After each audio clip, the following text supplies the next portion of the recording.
Mount Panorama welcomes you the Liqui Moly Bathurst 12-hour. We're firing up for qualifying, and I'm excited to be joined by Matt Nolte and Garth Tander for this. Gentlemen, good afternoon. A fascinating qualifying format, different to what we've seen in the past here at Mount Panorama for this race. We're bringing the AM drivers into the equation.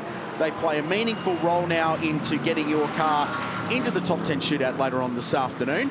Just adds another dimension to qualifying. Nolte, good afternoon. Thanks, Krause. I know you're excited because you're the voice of the 12-hour. Me and Garth have had different roles in the last couple of years. I was race fanning it back in 2020 on the couch at home. You were driving it last time out. Now you get to steer it from the commentary box. 6 minutes completed so far in this part one of qualifying. Brad Schumacher at 2:13.0, but very early days. We check in with this beautiful KTM Crossbow, the new generation car. Yeah, this is Trent Harrison behind the wheel and actually goes quickest with a 2:11.4. So just to bring up to speed on this session. Ibrahim takes us across the top of Mount Panorama. We're inside the final 10 minutes of this part one of qualifying here for Liqui Moly Bathurst 12-hour.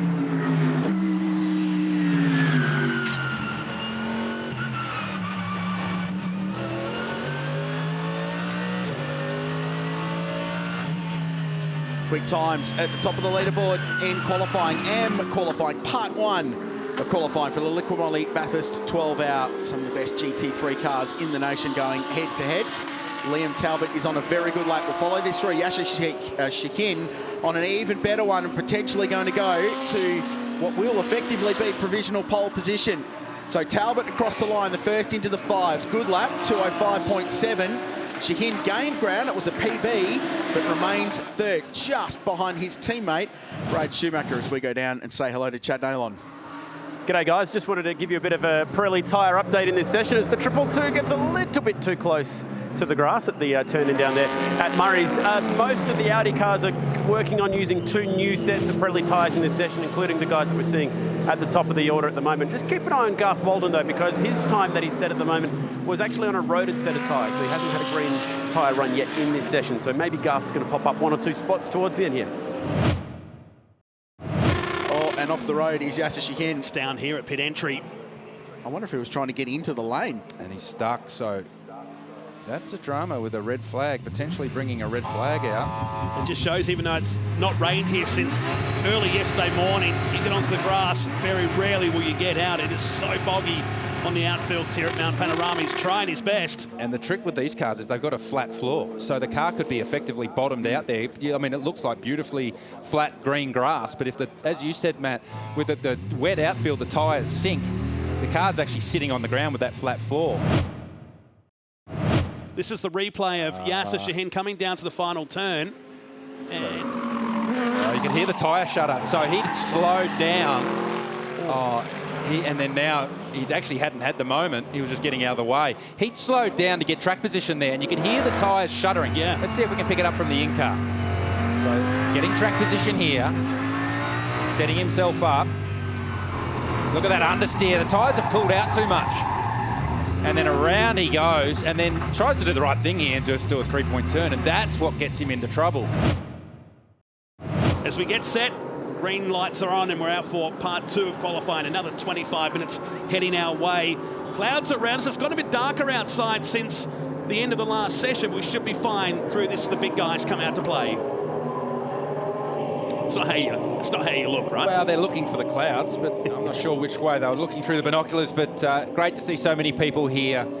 And there's the house that Kenny Habul now owns. Get your warm up. There goes Kelvin van der Linde racing for track position at the Maguire's elbow already. Cool. So the Audis would have gone on the tyres that the bronze drivers used, so there would have been some residual heat. So now, racing for track position, van der Linde actually had the inside for the kick, side by side, trying to break the side draft.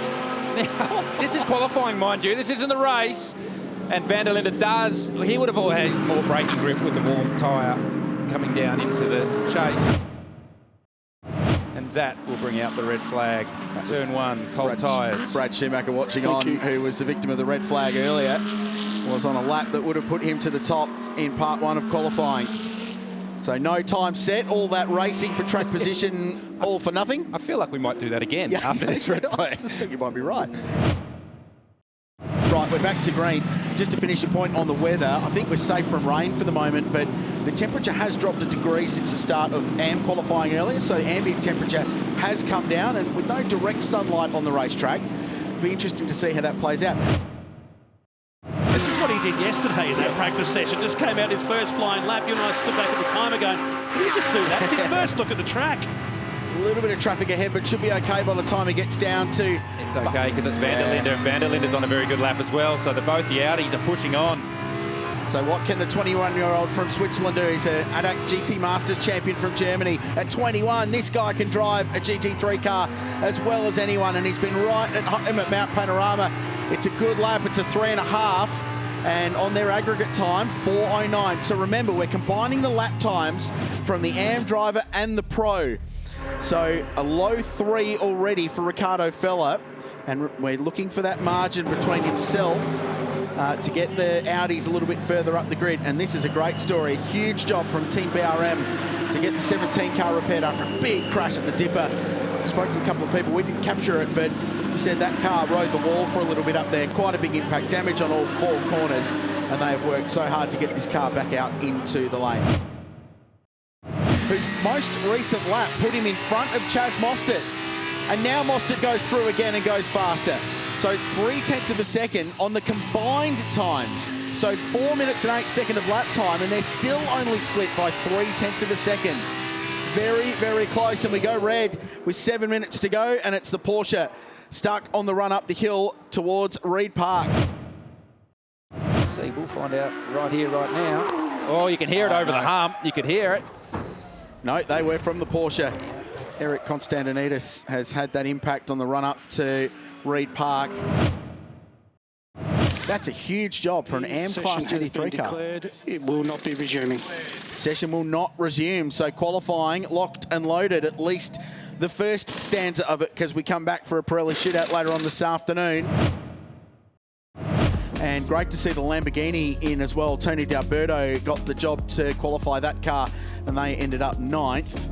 But check the margins. Remember, we're combining the times of 2 drivers, and just 0.3 between those 2 unbelievably good Audis, and there's still a shootout to come. So that's not by any extent the locked-in top 10, but there's some pretty cool names to rattle through when we get to the second part of qualifying later on this afternoon that will be having a red-hot go. How good was it for the 55 Valmont team? We didn't see them at all out there. They've made it inside, comfortably inside the top 10. That's great.